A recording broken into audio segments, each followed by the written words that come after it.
छोटा नेपाली, नाम नहीं लेंगे, उसको अहमियत क्यों देंगे? गाली देने के लिए उसको रिवॉर्ड दिया, मंत्री बना दिया, मगर फिर भी नहीं सुधर रहा, फिर भी नहीं सुधर रहा। एक दिन आके बोल दिया मुसलमानों को मस्जिद में घुस घुस के मारेंगे। अरे भाई, मुसलमान डरता किसी के बाप से नहीं है बेटा, समझ ले। डरने घबराने वाले नहीं है, कायदे कानून का पालन करते हैं, संविधान को मानते हैं, इसलिए खामोश रहते हैं। ये सब खामोश थे। तुम्हारा भाई तो भाई है ना, पठान है असली। बोल दिया बेटा आजा, कौन सी मस्जिद में आता, आजा, वारिस पठान बैठेगा अकेला, लेकिन यकीन मान, आएगा तू तो टांग पे, मगर जाएगा तो बेटा, गारंटी है। फिर कुछ नहीं हुआ तो उसको बोला और नफरत फैलाओ और गालियां बको, तो फिर आए भाई साहब बोलने के लिए। एक दिन आके बोल दिया कि महाराष्ट्र के अंदर, मुंबई के अंदर जगहों के ऊपर मेयर बनेगा कौन? आई लव महादेव बोलने वाला और हिंदू ही बनेगा। ये उसके अल्फाज। अब मेरे पास पत्रकार आए सुबह, सुवारिश भाई उसने ये बोल दिया, ये बोल दिया। बोला अच्छा, बोला ये तो संविधान को नहीं मानते। तो वारिस पठान तो संविधान को मानता है, बाबा साहेब अम्बेडकर के दिए हुए संविधान को मानता है। कहां लिखा है संविधान में कि फला बनेगा या ये नहीं बन सकता या वो बन सकता है? कहीं पर भी नहीं लिखा कि कौन बन सकता है। कोई भी बन सकता है भारत देश के अंदर। सिर्फ एक ही संविधान है पाकिस्तान का, जहां पर एक ही रिलीजन का प्रधानमंत्री बन सकता है। तो मैंने कहा अगर इनकी बात माने तो जवाब तो देना जरूरी है ना, इनसे तो भारी अपनी जुबान है। हाइट भी ज्यादा है, जुबान भी भारी है, पावर भी ज्यादा है, ताकत भी ज्यादा है। बोला अगर इनकी माने तो उस हिसाब से तो आए लोग मोहम्मद सल्लल्लाहु अलैहि वसल्लम बोलने वाला भी बन सकता है ना भाई। कोई खान, पठान, शेख, सैयद, कुरैशी, अंसारी क्यों नहीं बन सकता भाई? कोई भी मुसलमान बन सकता है। और हमारा तो एक ख्वाब है, एक नियत है, एक इरादा है कि एक दिन हमारे भारत की, हमारी हिजाब पहनने वाली, हमारा बुरखे डालने वाली एक हमारी मुस्लिम महिला देश की प्रधानमंत्री भी बन सकती है और मुंबई की मेयर भी बन सकती है, शोलापुर की। उम्मीद पे दुनिया कायम है, अल्लाह से उम्मीद रखना चाहिए अच्छे की, हो सकता है। अरे जब भारत देश का प्रेसिडेंट मुसलमान बन सकता है, वाइस प्रेसिडेंट मुसलमान बन सकता है, सुप्रीम कोर्ट का चीफ जस्टिस मुसलमान बन सकता है, नरेंद्र मोदी खुद एमजे अकबर को मिनिस्टर बना सकते हैं, मुख्तार नकवी को मिनिस्टर बना सकते हैं, महाराष्ट्र का चीफ मिनिस्टर एयर अंतुले मुसलमान बन सकता है, तो मेयर मुसलमान बन सकते हैं, तो फिर महाराष्ट्र के अंदर कोई हिजाब वाली मुसलमान मेयर क्यों नहीं बन सकती भाई? बन सकती है। नफरती खामोश, उसके मुंह पे पड़ा तमाचा, खामोश। फिर उसको बोला अरे क्या कर रहा है और बोल। नहीं, उसके बीच में एक मैडम आए, पहले जरा इसका पटा देते फिर मैडम पे भी जाएंगे। सबको एक्सपोज करना जरूरी। हाँ आता हूं, आता हूं, पहले इसको तो पटा दे। एक लव जिहाद पे बात चल गई। लव जिहाद पे बात चली तो हमारे सदर ने कहा कि इनको जिहाद का मतलब भी नहीं मालूम है। एक 19-20 साल वाला अगर कोई कपल प्यार करता है, शादी करता है, संविधान के दायरे में रहकर कानून इजाजत देता है तो क्या प्रॉब्लम है? इनके पास आंकड़े भी नहीं है, कुछ नहीं है। फिर ये आया, ओवैसी को बोलना खामोश रहे, नहीं तो नाड़ा खींच के लेके जाऊंगा और दिखाऊंगा। अरे मेरे कायद के बारे में बोला, मेरे तक था जब तक बहुत प्यार से मैं दे रहा था। कायद के बारे में बोला तो हमने जवाब दिया कि बेटा उनके नाड़े की जितना तो तेरा हाइट है, इतना है, नजदीक मत जाना। ऐसा उठाएंगे असद साहब, शेरवानी की जेब में डालेंगे, सीधा हैदराबाद लेके चले डायरेक्ट, नजदीक मत जाना। खामोश। फिर बोला वारिस पठान मिलेगा तो दिखा दूंगा। अबे वारिस पठान बकरी का बच्चा है क्या, उठा के पाकिस्तान लेके चला जाएगा? ये देश किसी के बाप की जागीर है क्या? किसी की मां नहीं जनी वारिस पठान को जबरदस्ती पाकिस्तान भेजे।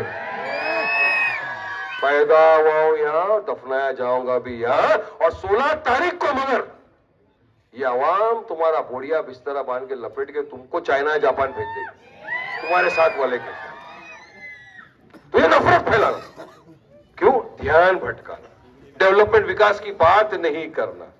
फिर मैडम आई, मैडम तो और ही आगे, बीजेपी वाली तो वो भी एकदम मुसलमान 19 बच्चे पैदा करता है। अरे भाई टेंशन में आ गया, कौन है भाई? कोई है यहाँ पे जिसके 19 बच्चे हैं? है तो हाथ उठाओ भाई, गले मिलूंगा मैं। देखना चाहता हूं पावर क्या है। कर सकते हैं अपन। वो हिंदू बहनों को वो बोल रही है कि आप 5-5, 6-6 बच्चे पैदा करो। कौन ज्ञान पेल रहा है मालूम है? जिसके खुद के 2 बच्चे हैं। खुद के मैडम तो हमारी हिंदू बहनों को भड़का रहे हो 4-5 पैदा करो। अरे पैदा करेंगे तो खाना कौन मोदी खिलाएगा? पहले अरेंज भी किया है क्या मोदी? स्कूल की फीस कौन भरेगा? कुछ नहीं, बस बदनाम करो। अरे भाई हम 19 पैदा करते तो 25 करो ना। कौन रोका है? किसी ने रोका क्या भाई? कौन रोक रहा है? किसको आपत्ति ऑब्जेक्शन है क्या? किसी को नहीं है ऑब्जेक्शन। मैडम करो, 25 करो। करना नहीं है, बस खाली बकवासबाजी करना है, ध्यान भटकाना है, नफरत फैलाना है। मगर उनकी नफरत का जवाब कांग्रेसियों के पास नहीं है। ये नहीं देते जवाब। आज आया है वो, इधर ही किधर घूम रहा है, एक टूटा शायर, लिफाफा एनवलप। मुझे पता चला शाम को कि वो आया है, तो मैं बोला अल्हम्दुलिल्लाह शोलापुर के अंदर मजलिस कामयाब हो गई, जीत गए अपन। बिहार में जहां जहां ये गए वहां मजलिस के एमएलए जीत गए, अल्हम्दुलिल्लाह। जहां भी गए सब जगह थे। मैं भी था, मेरी सभा होती थी उसकी लगती थी, मेरा खत्म होता था उसका लगता था। रिजल्ट आ गया, पब्लिक ने बोल दिया वारिस भाई जहां जहां वो आया पिटा हुआ वहां अल्हम्दुलिल्लाह अल्लाह ने मजलिस को कामयाबी अता फरमा दी। तो मैं तो आज शाम को अनवर भाई को बोला, अनवर भाई खुशी के पेड़े पार्ट तो ये आया है तो प्रभाग क्रमांक 14 तो अपन ऐसा ही जीत गए आज हम। ये कायद के बारे में उल्टा सीधा। अरे भाई तुम में तो ताकत नहीं है बीजेपी को जवाब देने की, हम जवाब देते तुमको तकलीफ। ये वो कांग्रेस है छुपा हुआ दुश्मन है मुसलमान का। 70 साल इक्तदार की कुर्सी के ऊपर राज किया, फिर भी आज महाराष्ट्र का मुसलमान सोशली इकोनॉमिकली एजुकेशन में बैकवर्ड क्यों है? क्यों हम पीछे रह गए? हम हमारे दलित भाइयों से क्यों पीछे चले गए? तुम तो इक्तदार पे थे ना। और वारिस पठान नहीं बोलता, महमूदुर रहमान कमेटी का रिपोर्ट है, सच्चर कमेटी का रिपोर्ट है, बयान करता है महाराष्ट्र का मुसलमान पिछड़ा हुआ वर्ग है, सोशली एजुकेशन इकोनॉमिकली पीछे रह गए तुम्हारे राज्य में। मुंबई की उच्च न्यायालय ने कहा कि मुसलमान को 5% रिजर्वेशन मिलना चाहिए एजुकेशन में, नहीं देता कोई। ये राज में थे, सत्ता में थे, क्यों नहीं दिया तुमने? इनकी नीयत नहीं थी तुमको आगे बढ़ाने की। महाराष्ट्र में चुनाव आया लोकसभा का, आप तमाम ने देखा, 48 सीटें लोकसभा की, 48 यही कांग्रेस ने, एक को भी उम्मीदवारी नहीं दी मुसलमान को 48 के अंदर। एक भी मुसलमान को टिकट नहीं दिया इलेक्शन के अंदर खड़ा रहने के लिए। तो क्या आप मुसलमानों की तरफ से बोलोगे नहीं, उनको चुनाव में टिकट नहीं दोगे, उनका पॉलिटिकल एम्पावरमेंट नहीं करोगे, तो कैसा कौम आगे बढ़ेगी? वो कौम पीछे रह जाती है जिसका नुमाइंदा बल्दिया में, ऐवान असेंबली में या पार्लियामेंट में नहीं होता। आवाज नहीं उठेगी आपकी तो अब आगे कैसा बढ़ेंगे? इसलिए मुसलमान पीछे रह गया।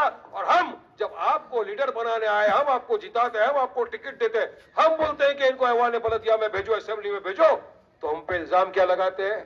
पीटी में, डीटी में, सीटी में। अरे नादानो, कितनी ऐसी जगह है मैं दिखा सकता हूं भारत के अंदर जहां पर मजलिस इत्तेहाद और मुस्लिमीन नहीं लड़ी, वहां पर इनका पूरा सुपड़ा साफ हो गया। हरियाणा में असद साहब का हेलीकॉप्टर भी नहीं गया हरियाणा के ऊपर से, पूरा सुपड़ा साफ हो गया इनका।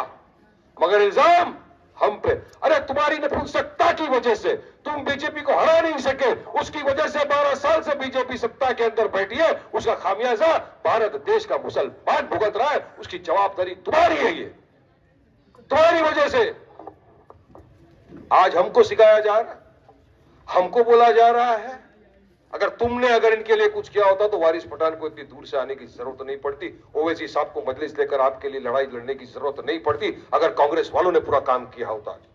अब उम्मीदवार उनके आ रहे हैं आपके बीच में, जवाब देने का वक्त है ये आपका कि बताओ क्यों हम आपको वोट दें।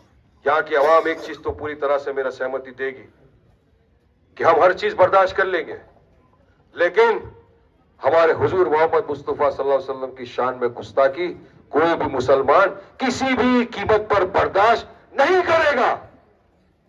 करेगा क्या? नहीं करेगा। 10 तक तो ताज को वारिस पठान लात मार दे ऐसे, जहां मेरे हुजूर के शान की बात आ जाए। रामगिरी गुस्ताखे रसूल, उसने हमारे हुजूर की शान में गुस्ताखी की।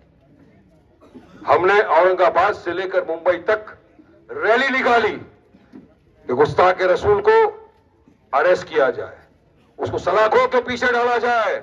उसकी जगह जेल की सलाखों के पीछे खुली फिजाओं में नहीं है।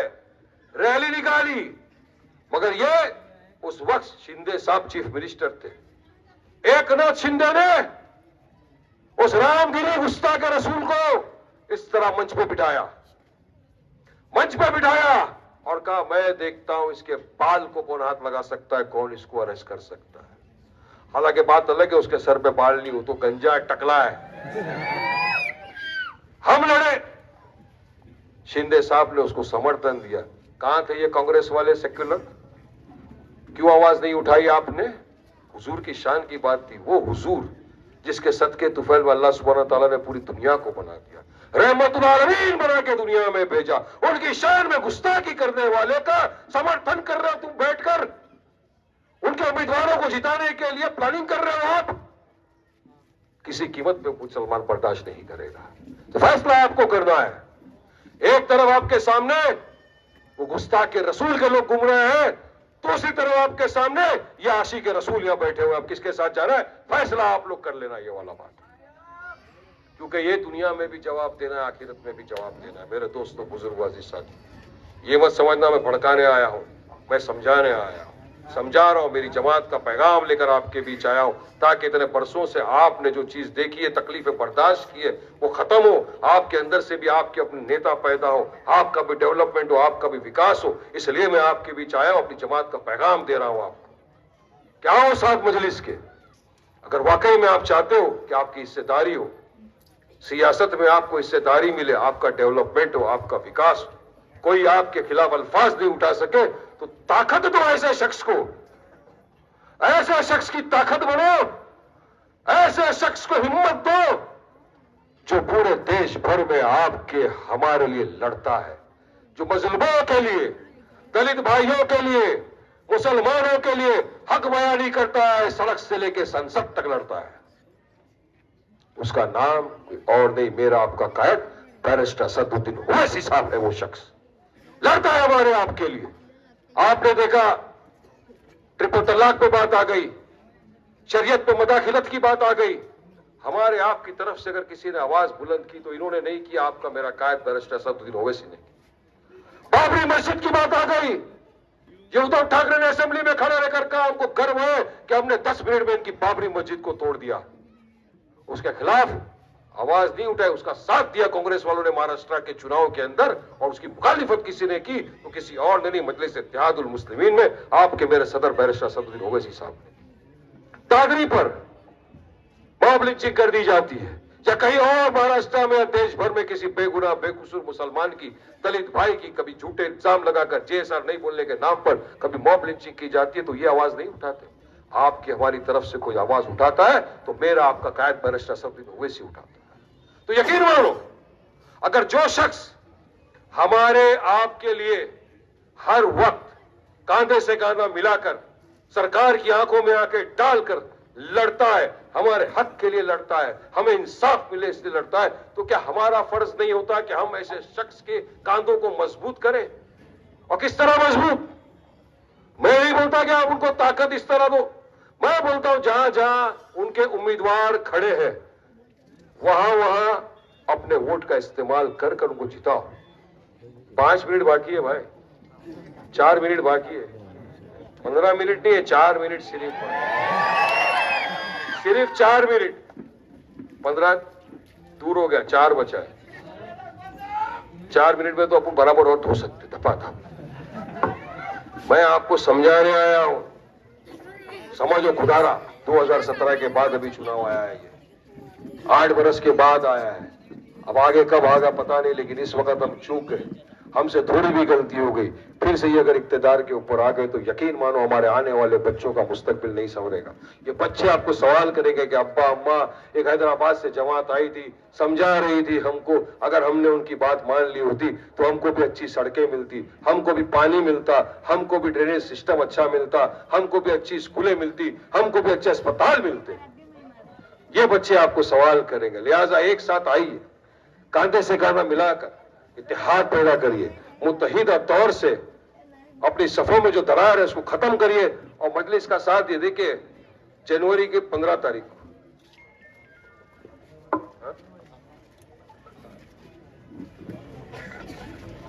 मजलिस का साथ दीजिए। मजलिस आपकी अपनी जमात है, आपके साथ कांधे से कांधा खड़ा रहने की कोशिश करती है, आपका साथ देती है हर शोबे के ऊपर। और यकीन मानो जब जीत के जाएंगे ना इंशाअल्लाह, मुझे उम्मीद है जितने आपके प्रॉब्लम है, जो जो समस्या है, उस समस्या को पूरी तरह से ये निपटाने का काम करेंगे। अंदर जाकर गूंगे बहरे नहीं बन जाएंगे। इनसे काम लेने की जवाबदारी आपका ये भाई वारिस पठान कर रहा है। ये पठान की जुबानें आड़े तेड़े की नहीं है, ये आड़े तेड़े अल्लाह नल्ला की नहीं है, नल्ला पठानों की नहीं है, ओरिजिनल वारिस पठान की। और एक बार मैंने कमिटमेंट कर ली, उसके बाद अपने आप की भी नहीं सुनता।